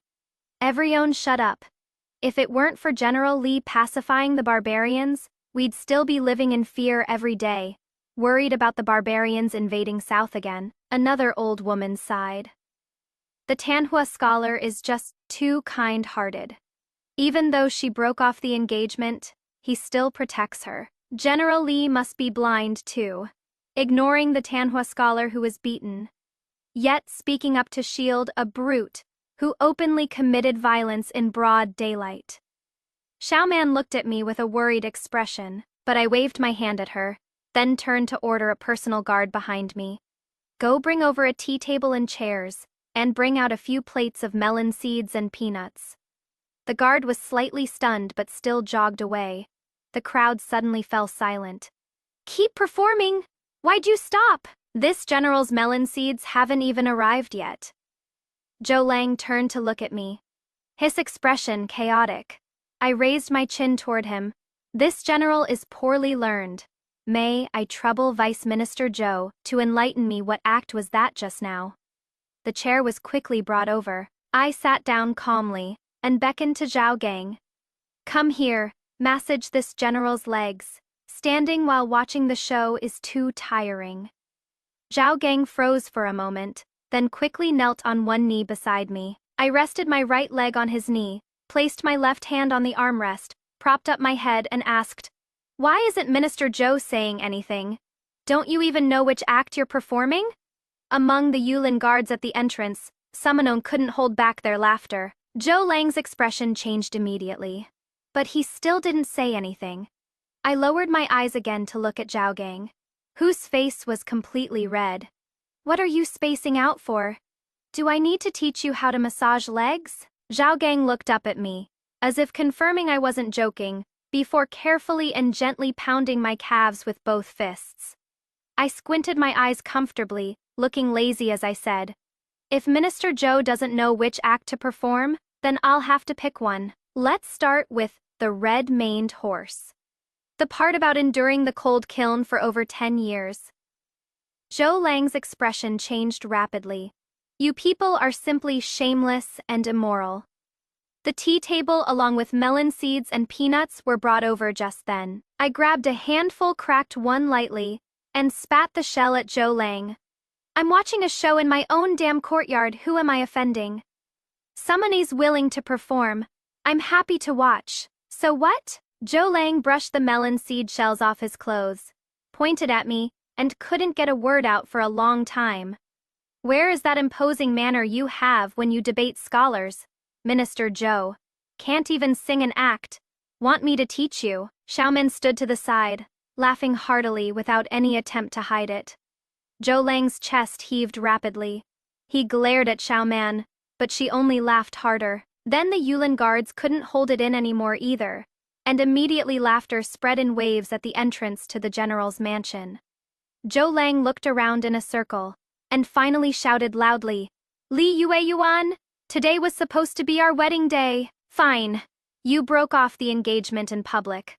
But why do you have to humiliate me like this? I pulled back my leg, stood up, clasped my hands behind my back, walked up to Zhou Lang, and swatted away the hand he was pointing at my nose.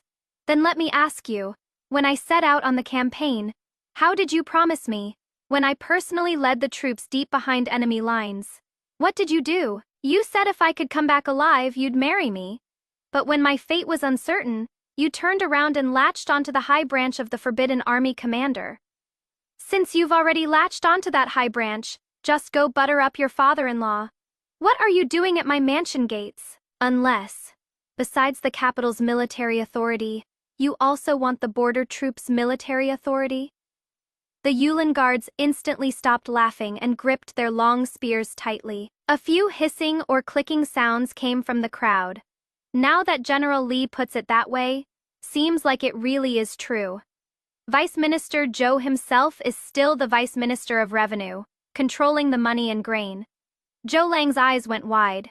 You're making baseless accusations, I said in a deep voice. Since this general has already broken off the engagement, what are you still making a fuss about at this general's manor gate? Zhou Lang's eyes turned red. And once again he raised his hand pointing at me, angrily saying in a deep voice, Li Yueyuan, last month it was you who petitioned the emperor to marry me. I even hosted a banquet for my colleagues. Yet, you want to break off the engagement? What do you take me, Zhou Lang, for? Do you want the whole city to laugh at me? I hurriedly frowned, bent over, and raised my hand to cover my chest. Xiaoman, me chest feels so uncomfortable. Xiaoman quickly stepped forward to check my pulse, instantly understanding. She turned her head and urgently shouted to the imperial guards. Quickly go report to the emperor. Vice Minister Zhou has confronted General Li at the general's manor gate, angering the general so much that her old injury has relapsed. I had just exchanged a knowing smile with Xiaoman when my feet left the ground. Before I could cry out in surprise, I was already swept up horizontally in someone's arms, heading straight into the manor. Xiaoman chased after us shouting, General Zhao, slow down a bit. The general can't withstand jostling right now. Zhao Gang immediately slowed his pace, but still didn't stop walking, and even looked down at me with eyes full of worry. That gaze was burning and anxious, scalding my heart until it trembled. My face instantly flushed red with embarrassment. Not daring to look at his eyes, I could only bury my face deeply in his chest. In my ears was his thunderous heartbeat, powerfully pounding against my eardrums. Listening and listening, my heartbeat actually became chaotic too, wildly pounding within that small space. Not good. If this continues, the heart condition left by the arrow wound, it is really going to act up again. The heavy sound of the manor gate closing came from behind, cutting off Zhou Lang's annoying clamor. Zhao Gang, put me down, I said in a muffled voice in his arms. We're almost there. Please bear with it a little longer. Zhao Gang's voice was tense, and his arms tightened even more, as if afraid I would fall. I couldn't help but raise my hand and lightly pound his solid chest in embarrassed annoyance. You dummy! I was just acting for them to see, and you actually took it seriously. Put me down now. Already at the bedroom door, Zhao Gang stopped in his tracks and asked cautiously, Really? I raised my head, met his deep dark eyes, and said irritably, Would this general lie to you? Go eat first, the food is getting cold. Zhao Gang looked down at me again and again, and only after confirming that my complexion was fine did he let out a long sigh of relief and gently put me down. As soon as my feet touched the ground, I noticed that this man who had just looked so serious had his ears turning red at a speed visible to the naked eye. He scratched his head, his gaze wandering, his Adam's apple bobbing a few times before he spoke with a hoarse voice. This subordinate was just worried and lost composure. I've been presumptuous, please forgive me, General. Seeing the fine beads of sweat on his forehead, my heart softened. In the end, I didn't say a single word of blame. I straightened my slightly disheveled clothes and headed toward the dining hall first. Xiaoman just arrived, her gaze moving back and forth between the two of us. I beckoned to her. Let's go, eat first. After all this commotion, I'm hungry. I looked back again. Zhao Gang was still standing in the same spot. Stop standing there like an idiot, keep up. In the dining hall, Zhao Gang still sat with his back to the door, picking up his bowl and chopsticks and burying his head in his meal. The food had already gotten somewhat cold. I didn't say anything either, just focused on eating. Xiao Man sat between the two of us, her little head turning back and forth.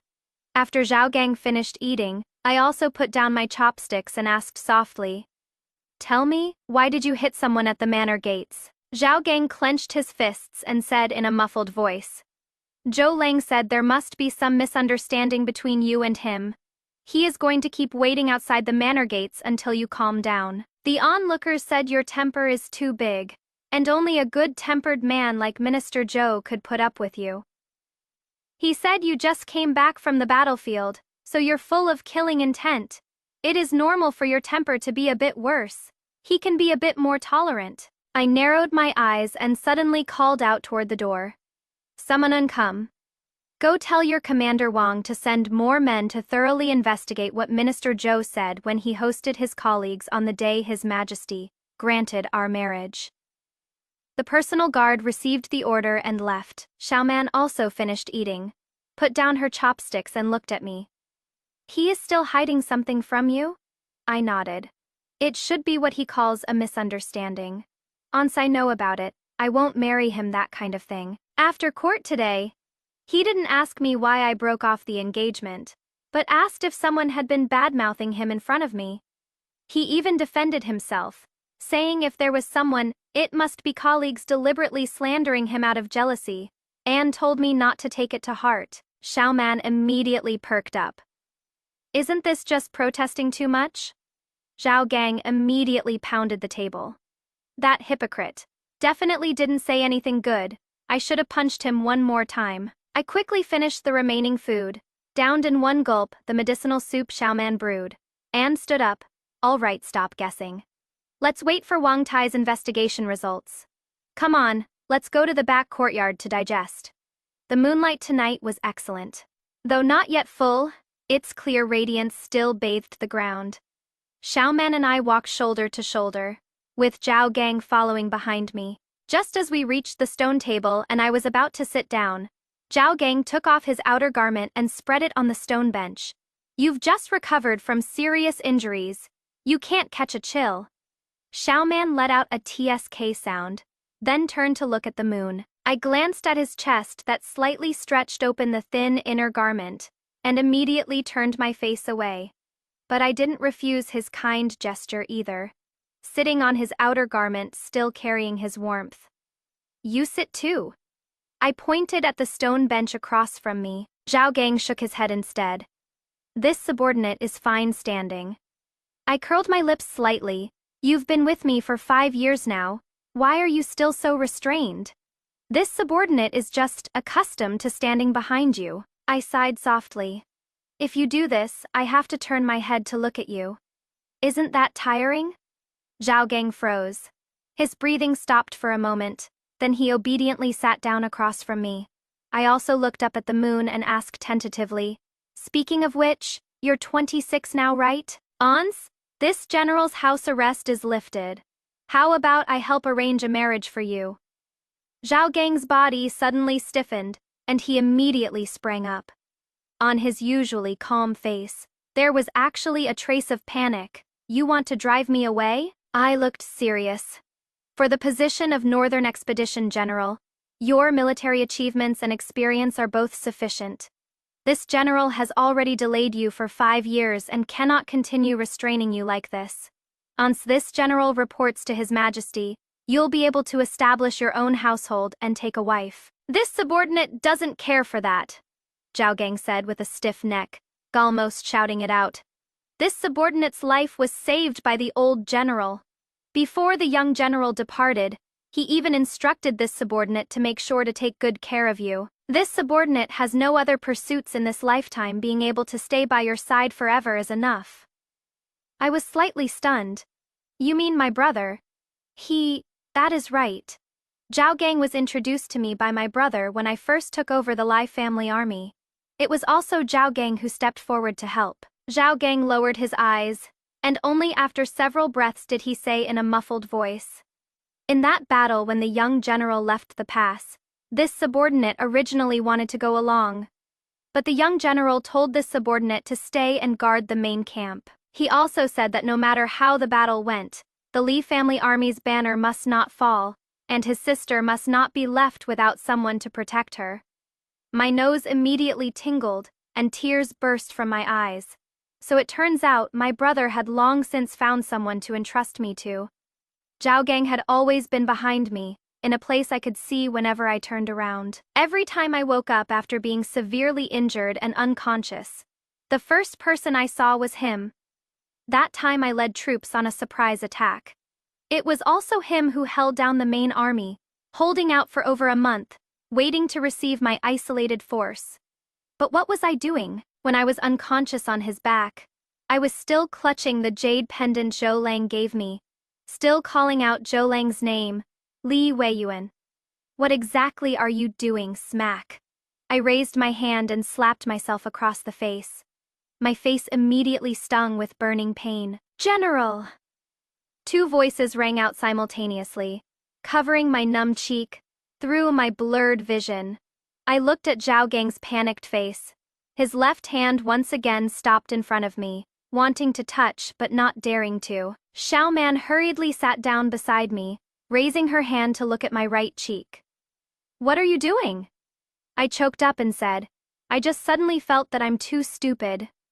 Hopelessly stupid. Zhao Gang got anxious. Who said if it weren't for your brilliant strategies, how could we have completely subdued the barbarians and avenged the old general, young general, and tens of thousands of brothers? I couldn't help but laugh again. No, I said, it is not about that. You just said yourself that it would be great if you could stay by my side for a lifetime. You're not allowed to go back on your word. Zhao Gang immediately stood up and knelt on one knee. This subordinate obeys. I will stay by your side for this lifetime and will never go back on my word. I shook my head and chuckled. Fool casually pulled out a silk handkerchief to wipe away the tear stains. After wiping, I realized what I'd pulled out was Zhao Gang's square cloth. My movement paused, and Zhao Gang's gaze also fell on that square cloth. Unable to look away, I nonchalantly tucked the square cloth back into my sleeve and cleared my throat. All right. Get up, from now on. Stop calling yourself this subordinate all the time. And stop calling me general with every word. Then, what should this subordinate call you? I shot him an annoyed glare, got up, and walked away. From behind came Xiao Man's teasing voice. General Zhao, you really are. If you really can't figure it out, learn from me. Yue, wait for me, I'll go get your medicine. With that, Xiao Man chased after me. I turned my head to look, and Zhao Gang was still standing there foolishly. But the corners of his lips couldn't stop turning upward. Just as I walked out of the backyard, the commander of my personal guards, Wang Tai, returned. It is so dark at night. He probably can't see my slightly swollen eyes and swollen face. But he glanced at my face and quickly lowered his head. Damn it, my subordinate saw me again. I tried my best to roughen my voice and asked, You found out so quickly? It is spreading throughout the literary circles in the capital. Not hard to investigate. Go ahead and tell me. This general is listening. When his colleagues were flattering Minister Zhou, perhaps Minister Zhou was already drunk, and he said. Zhao Gang walked up at this moment. Stop being so wishy-washy. Speak up. What bad things did that hypocrite Zhou Lang say about the general? Wang Tai looked up at me again. Still not daring to speak, I patted his shoulder. Tell it as it is. This general isn't that fragile. Only then did Wang Tai muster the courage to imitate. Fellow colleagues, stop teasing me. That Li Yuan has been mixing with men for 5 years. She doesn't have a shred of femininity about her. Whether she even still has her chastity is questionable. Fortunately, she still has some power and influence, so this official reluctantly took her in. The air seemed to freeze in an instant. The courtyard fell into a deathly silence. Even the chirping of insects seemed to have been scared away by these vicious words. Clang! A piercing sound of a sword being drawn broke the silence. Zhao Gang's sword at his waist was already unsheathed, gleaming coldly in the moonlight. His eyes were bloodshot red, veins bulging at his temples, his whole body emanating a killing intent even more intense than on the battlefield. He turned and was about to charge toward the main gate. "I'm going to hack him down right now." "Stop!" I shouted sternly. Zhao Gang's steps halted. He turned to look at me, his chest heaving violently, his eyes red-rimmed, his voice trembling. "General, how dare he insult you like this? You led from the front, fought valiantly in blood and battle, yet in his mouth." Xiaoman was trembling with rage, stomping her feet hard. "What kind of Tanhua scholar is this? He is nothing but a maggot from the gutter. If he despises you so much, why did he agree to the marriage decree? He wants your power and status, yet curses and complains, and throws dirt on you to flaunt his own integrity." I took a deep breath, pulled out a small porcelain bottle, and swallowed a heart-saving pill. So that is how it is. In my previous life on our wedding night, he was disgusted by the scars all over my body and wouldn't come near me. I thought it was my scars that frightened him, that he was too timid. Turns out, he wasn't just afraid he found me dirty. He thought my wounds had been treated by others. My body had been seen by others, that I hadn't preserved my chastity for him. But I preserved peace for the realm. "Zhao Gang, put away your sword." My tone was strangely calm. "General!" Zhao Gang stomped his feet anxiously. This kind of beast, even killing him would dirty the sword. "Are you still going to endure this?" I walked up to him, raised my hand and pressed it on the back of his hand gripping the sword, feeling his angry trembling. "You said it yourself, killing him would dirty your hands. You're a fourth-rank military officer of the court. It worth risking a charge of murdering a court official and ruining your own future for someone like him?" Zhao Gang gritted his teeth. "For you, it is worth it." My heart suddenly trembled. I looked into his eyes and said softly, "His worthless life isn't worth trading yours for." Zhao Gang froze, and the murderous aura around him instantly dissipated by more than half. I curved my lips into a smile as I looked at him. "You are my person. Your life is mine.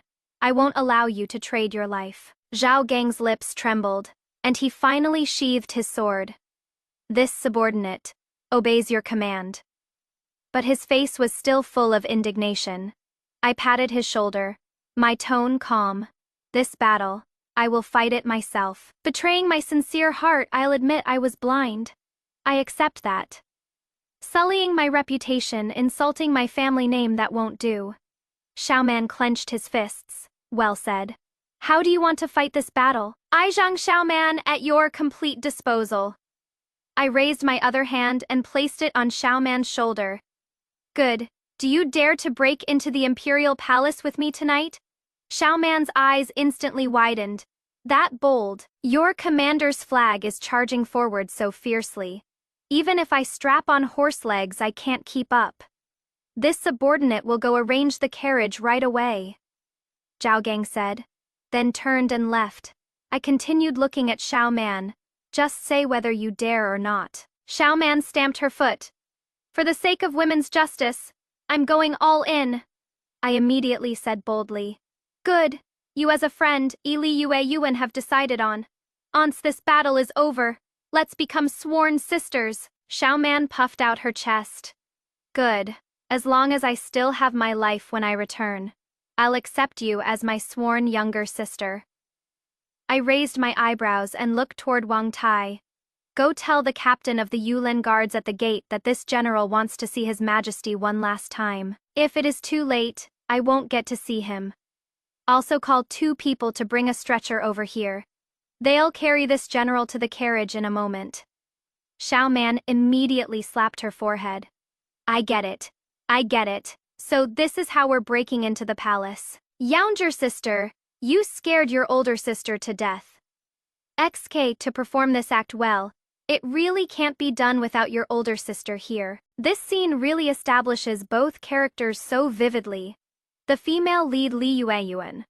Though a female general who fights on the battlefield, isn't just a reckless brute who only knows how to charge head-on. She is clear about her advantages: the emperor's favoritism, her status as a hero who protected the nation, and she understands the rules of the court.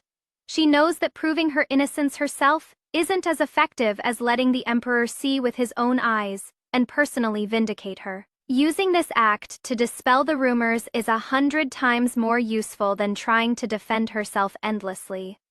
And Xiaoman is an excellent assist, perceptive and quick-witted, understanding everything at once. Compared to all the frustration built up before being deceived by Zhou Lang's sweet words for 14 years, having her wedding called off and being slandered, being criticized by civil officials in court, the female lead's strategic move of retreating to advance is truly so satisfying. She is no longer that naive girl clutching a betrothal jade pendant with misplaced devotion, but rather the nation-protecting general who grasps strategy and knows how to use leverage against force.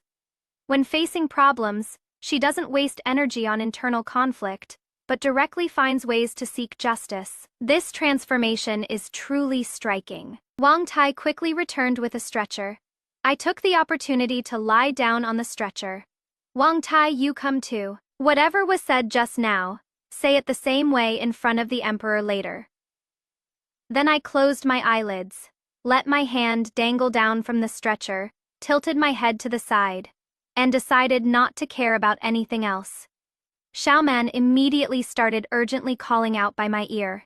General Li, don't sleep, don't sleep. This humble official will administer acupuncture for you right away. Xiaoman actually stuck several needles in my head and face, and instantly I could barely open my eyelids, and couldn't lift the corners of my mouth either. My sister is more ruthless than me. At least I can still hear sounds. General, what happened to you? How did you end up like this in just the short time this subordinate was away? It is Zhao Gang so loud it hurts my eardrums. General Zhao, please calm down. This humble official just applied needles to the general to keep that last breath hanging on. We must hurry into the palace. The general wants to see His Majesty one last time. Oh my God, my sister is even deceiving that simpleton Zhao Gang. This subordinate will carry you into the palace to see His Majesty right away. Please hang in there. You've made it through so many brushes with death. You can definitely make it through this one too. Don't move. General Zhao. Don't touch General Li, just carry him onto the carriage like this. Carry him into the palace. Quickly, we must be quick. All right, whatever you need me to do, Imperial Physician Zhang. Just say it. As long as we can save the general, Zhao Gang will do anything. Zhao Gang's voice was already choked with tears, making my heart tremble. Stop wasting words. Let's go now. Whoever blocks you, kick them aside. Right now, only His Majesty can save the general. All right then, truly worthy of being my sister. If someone gets kicked to death, I'll take responsibility for it. Open the gates. Everyone get out of this general's way. This general must take the general to see His Majesty one last time. Yue, what happened to you? Zhou Lang was actually still at the gate. Get lost, don't block the way, Zhao Gang said, followed by a cracking sound, like the sound of a rib breaking. Zhou Lang's scream grew farther and farther from me, finally ending with a thud as he hit the ground. Minister Zhou, are you all right? Chaotic voices came from the crowd. No, the one in trouble is General Li. Look, everyone. Just now General Li's old injuries flared up from Minister Zhou's scolding, and was carried in horizontally by General Zhao, now being carried out looking like this. Good heavens! Could Minister Zhou have actually scolded General Li to death? That is the great hero who repelled the barbarians and recovered the northern territories. Failing to protect General Li is this subordinate's dereliction of duty. This subordinate will immediately lead men to escort General Li into the palace. It was the captain of the Yulin Guards. I breathed a sigh of relief. With the Yulin Guards clearing the way, Zhao Gang probably wouldn't need to kick anyone else. Kicking away one Zhou Lang was enough. The sound of carriage wheels was already ringing in my ears. A warmth came from my hand. The touch was rough. It was Zhao Gang's hand. Then came a moist sensation. It was Zhao Gang's tears. This time you don't have a jade pendant to clutch, so just clutch my hand. This subordinate knows that every time you clutch it, you can wake up. But that jade pendant is already broken. And this subordinate doesn't have such refined scholarly items, so I can only give you myself to clutch. My chest suddenly churned like raging seas. My nose tingled, but I couldn't cry. I tried my best to squeeze Zhao Gang's hand back, only hoping this fool wouldn't really be scared stupid. Zhao Gang's hand trembled, and the force increased a bit more, gripping my hand so hard it hurt. But compared to the injuries I'd suffered before, this was nothing at all. Imperial Physician Zhang, the general can still be saved. I can feel her squeezing my hand back. Getsuke, be gentler. Can't you see the general's hand is all red from your grip? Zhao Gang didn't apply more force, but didn't let go either. Oh, if the general wakes up, you absolutely mustn't tell her about this. All right, this official won't say anything. You should first think about what you're going to say when we enter the palace to face His Majesty in a moment. With the Imperial Guard captain present, entering the palace went smoothly. Earlier, when Zhao Gang had carried me horizontally into the manor, Xiaoman had already sent the Imperial Guards to notify the Emperor. Sure enough, the Emperor hadn't gone to sleep yet. What is going on? I just sent Imperial Physician Zhang, and the others rushing to the general's manor. How did you all bring her into the palace instead? Wang Delu, quickly send someone to call back Imperial Physician Zhang and the others. Since she is already in the palace, let's have her treated here before going back. I'm screwed. Before I was only confined to my own manor, but now I'm going to be locked up right under the Emperor's nose. Your Majesty, this subject is guilty. Please punish me, Your Majesty. After a thud, Zhao Gang said in a muffled voice. The matter of beating Chamberlain Zhou. I heard about it from the Imperial Guards speak. Why did you strike him? This general heard some gossip on the streets, and also Chamberlain Zhou's foul language, when he hosted his colleagues at the banquet that day. I couldn't hold back my anger for a moment. What exactly did you hear? That it made a composed person like General Zhao publicly assault a court official. Wang Tai vividly recounted all the foul language he had investigated. Outrageous. Summon you, go bring Zhou Lang here to me. Zhang Xiaoman, Divine Dr. Zhang, won't you do something to save this girl? This morning she was still lively and spirited, laughing and crying with me. How come now she is? My heart warmed. If my father were still here, he would probably be just like His Majesty right now. General Li's heart condition hasn't healed, and she has been attacked by anxious anger again. This official has already used acupuncture to seal her last breath, just so she could see you one last time. So if we remove these needles, will this girl wake up? Yes, but whether she can live after they're removed depends on whether her troubles of the heart can be resolved. My sister is really something. She managed to cover for it just like that. So how should these troubles of the heart be resolved? A heart illness naturally requires heart medicine to cure. I couldn't help wanting to see His Majesty's expression. Good thing my sister put those needles in for me. All right, I understand now. This girl was already made to cry this morning, but at the time I was so furious about her concealing her injuries that I didn't get a chance to ask why. So it turns out she was upset by Zhou Lang's filthy words. Since it involves her reputation, this thin-skinned girl naturally couldn't bring herself to speak of it. I never imagined this Zhou Lang could be so despicable, thinking he can bully this girl just because she is all alone. I heard the apology in His Majesty's voice, and tears filled my chest. Good thing I was needled, otherwise I'd surely be crying like rain again. The sound of the Imperial study door opening reached my ears, followed by Zhou Lang's urgent voice. Your Majesty, not only did General Zhao beat this subject in broad daylight, he even kicked and broke this subject's ribs. You must. Another crack sounded, followed by Zhou Lang's agonized scream ringing in my eardrums. Who kicked him this time? Zhao Gang, don't be foolish enough to commit violence before the Emperor. If he really gets kicked to death, forget about me, even His Majesty won't be able to protect you. PUFF to Your Majesty. Why did you kick this subject too? Aren't you afraid that if this subject dies in the imperial study, you'll be cursed as a tyrant for all eternity? Incompetent ruler! You insult my meritorious minister who protects the nation. Anger to death a pillar of the state, if I threw you out on the street. The spit from each person alone could drown you. I'm merely giving you a quick end. Haha, so it was His Majesty who kicked. Ah, how satisfying. Minister Joe, you must hang in there. This humble official will set your bones right away. Dying in the imperial study would be so inauspicious. Zhou Lang's screams became even more piercing. I tried my hardest to hold back my laughter. Oh, I don't need to hold back. I can't laugh anyway. I laughed heartily in my mind. Your Majesty, don't dirty your boots for this hypocrite. If you still want to kick him, please let this general do it. This general has thick skin. The civil official's spit won't hurt this general. Sigh. This blockhead isn't a military official's reputation still a reputation. Outside the manor gate, which hand did he raise to point and curse at this girl? It was his right hand. This general will go stomp it broken right now. Then came another series of crack bone-breaking sounds, as pleasant as firecrackers. Zhou Lang's previously pleasant voice had now split, howling unbearably.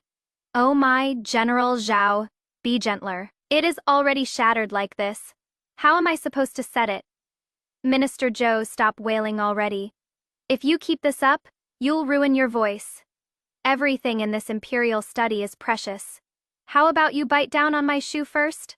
I don't mind your mouth being dirty, so bite away without worry. I'll set your hand bone right now. Hearing Zhou Lang's muffled cries of pain, I really couldn't hold it together anymore. The corners of my mouth couldn't help but twitch. Girl, divine physician Zhang, never mind that beast for now. Come quickly and check on this girl. She just reacted? Did I prescribe the right medicine? Truly worthy of your Majesty. You found the right remedy for her heart so quickly. I'll remove the needles from the general now. See if you can wake her up. Xiaoman came forward to remove my needles. I still kept my eyes tightly shut, straining to keep my facial muscles rigid. Girl, wake up! Aunts, you're awake! I'll appoint you as Grand General. That was your father's official position back in the day. That is not much different from my current position anyway. Both are heads of military officers. I held firm and didn't move. Then, how about I confer upon you the title of Duke Protector of the Nation? That is even higher than your father's title of loyal and brave Marquise back then. A female duke, just thinking about it sounds so impressive. My eyelashes trembled slightly, but I still didn't open my eyes.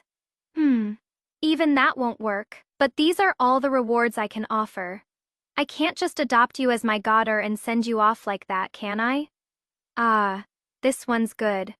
I slowly opened my eyes, my voice weak as I said, Godfather. The Emperor was crouching beside me, his lips immediately trembling slightly, his eyes reddening, but I curved the corners of my lips. I want to be the Duke of Zhen, Guo. The Emperor slowly nodded. This title is good, very suitable for you. I raised my eyebrows again, and also Grand General. The Emperor froze for a moment, then immediately stood up. I'll give you everything. I'll write. Hurry up and get up. The ground is cold. If you want something, just tell me directly. Making such a huge scene, who are you trying to scare to death? But let me tell you in advance, you're only allowed to stay at headquarters and command operations. You're not allowed to go to the front lines in person anymore. I quickly got up from the stretcher and knelt on one knee. Your daughter thanks Godfather for his great kindness. The Emperor snorted coldly and looked at Xiaoman. Divine physician, Zhang Man. You've got some nerve, actually daring to conspire with this girl to deceive me. I immediately stood up and took Xiaoman's arm. Godfather, let me introduce you. This is your daughter's newly acknowledged sworn sister, which also makes her your half-goddaughter. The Emperor froze for a moment, then lifted his foot to take off his boot and threw it at me. You conspired together, didn't you? Can't even be bothered to act a little longer? Your father didn't have time to discipline you before. So now let me properly deal with you. You cheeky girl. I immediately raised my hand to take the boot and knelt down to put it on His Majesty. Godfather, please calm down. Your daughter was also driven to desperation by anger. I can't out-argue those civil officials in a verbal fight, and I have no way to prove my innocence against those rumors and slander. So I had no choice but to risk my head. Braving the risk of being beheaded, His Majesty shifted his gaze toward the entrance of the imperial study. I followed his gaze and saw Zhou Lang lying on the ground, his right hand bent at a strange angle from the forearm. In his mouth was an embroidered shoe, and on the thick sole, there was still blood oozing from the corner of his mouth. And Zhao Gang's foot was still stepping on his left hand. I struggled to hold back my laughter. Godfather, the Imperial Guard commander, your good son-in-law, has ended up like this in your study. Will he rebel? However much Zhou Lang put on airs before, that is how pathetic he is now. Zhao Gang's violent wife protection, and His Majesty personally kicking him show maximum defense of the female lead. Even the embroidered shoe prop is used brilliantly, trampling Zhou Lang's dignity to smithereens. He previously looked down on the female lead for being covered in scars, thinking she was unfeminine and impure, then immediately got beaten into holding an embroidered shoe in his mouth while begging for mercy. This kind of karmic retribution is so satisfying it makes you want to applaud. Zhou Lang immediately whimpered and groaned. I dug at my ear. Minister Zhou, what are you saying? This princess can't hear clearly. Speak louder. Zhou Lang wailed even louder with muffled sounds. Oh, you're saying you don't want to rebel. You're just a vice minister of revenue. And it is one thing to marry into the family of the Forbidden Army commander. But you also want to marry this princess, just so you can use the border army, the military power in this princess's hands, to back you up. So you won't have to fear your father-in-law? The emperor's entire aura changed instantly. His expression stern and cold as he spoke in a deep voice. What a vice minister of revenue. I entrusted you to manage the finances, yet you took my purse, colluded with my imperial guards, and even wanted to marry my great general. Don't tell me you're after my life as well. Summoning, take Zhou Lang into custody and throw him in prison. Thoroughly investigate the Ministry of Revenue's accounts and all the money in and out under Forbidden Army Commander Liu's command. If even a single coin doesn't match up, I'll exterminate your 9 generations. When the Yulin guards came in to drag Zhou Lang away, they pulled on his fractured right hand, causing another piercing scream. Zhao Gang lifted his foot, and Zhou Lang immediately used his left hand to pull the shoe out of his mouth and roared furiously. Your Majesty, this humble subject only wished to advance his career by taking advantage of the situation, and absolutely had no intention of rebellion. Li Yuan, he spent 10 years in arduous study to pass the imperial examination and rank as third-place scholar, and worked painstakingly to achieve what I have today. How could you disregard our past affection and ruin me to this extent? I stepped forward and slapped him across the face. This general, bathed in blood on the battlefield, led from the front, fought for 5 years to protect our nation's peace. Why do you show no regard for old ties, ruin this general's reputation, and tarnish this general's innocence? Zhou Lang turned his face back, about to speak again. But the emperor said in a stern voice, drag him out quickly, don't dirty my imperial study.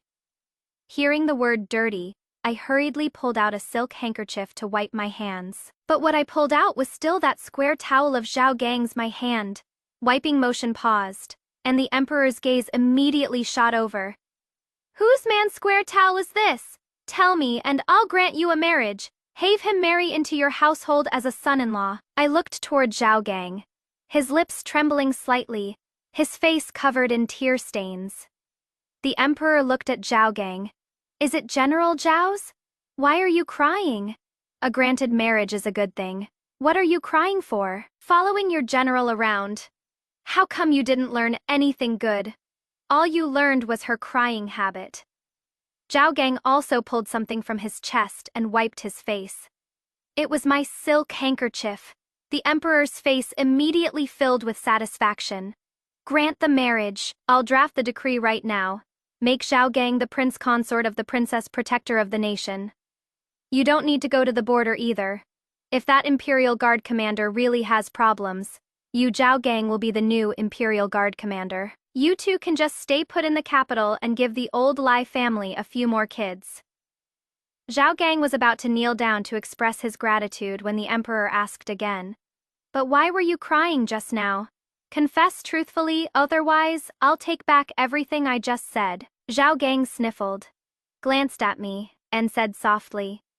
This subordinate just thought that the general had truly lost consciousness. This subordinate already witnessed the general's old injury flaring up once today, and thought this time it had truly flared up again. The emperor's face immediately darkened as he looked at me. So, it was true? Not all an act. What is going on with you, trying to use acting as a cover to deceive me again? Zhang Xiaoman, you tell the truth. Otherwise, I won't acknowledge you as my half-goddaughter. Xiaoman stood on one leg like a golden rooster, and immediately hopped over from the corner, saying as she hopped, Godfather, it wasn't once. It was twice. I hurriedly stepped forward to cover Xiaoman's mouth. Sister, that time when I had my love sickness attack, can that even be mentioned? The emperor snorted coldly. And just then, Director Zhang from the Imperial Medical Institute rushed back. I raised my hand to cover my face. As expected, after Director Zhang took my pulse, he said my heart meridian had torn open again, and the emperor detained me that very night. He even locked Xiaoman and me in the same palace hall, punishing her to brew medicine and administer acupuncture for me. Neither of us was allowed to leave the palace until my injuries healed. That evening, while applying scar removal ointment on me, Xiaoman sighed. Little sister, we truly share fortune and hardship together now. Hearing the words little sister, my nose suddenly tingled with emotion. It has been 5 years since anyone called me that. The last time was when my brother personally led the army to attack Shanghai Pass, and brought a strong man before me. Little sister, I won't have time to teach you martial arts anymore, so let him continue teaching you. His name is Zhao Gang. I sniffled and looked out the window. The moon was nearly full. In my past life, I married Zhou Lang tonight, and died in grief and indignation this very night. In this life, I have Zhao Gang. Ye have the emperor, I have Xiaoman. My heart has no more regrets. Which revenge plot do you find most satisfying? Zhou Lang's punishment. In the imperial study, the emperor kicked his ribs broken, stomped on his fingers, left him wailing, while holding an embroidered shoe in his mouth, completely humiliated BC conspiracy, exposed Zhou Lang's collusion with the imperial guards, and his ambition to covet border army military power is revealed. He is thrown into prison for thorough investigation of Account C. Rumors backfire, Zhou Lang's slanderous remarks about the female lead being unfeminine and impure spread, causing him to be spurned by the civil official circles D. Humiliation at the manor gates. Zhao Gang publicly beats Zhou Lang severely. Onlookers go from criticism to seeing his true face. No one protects him anymore.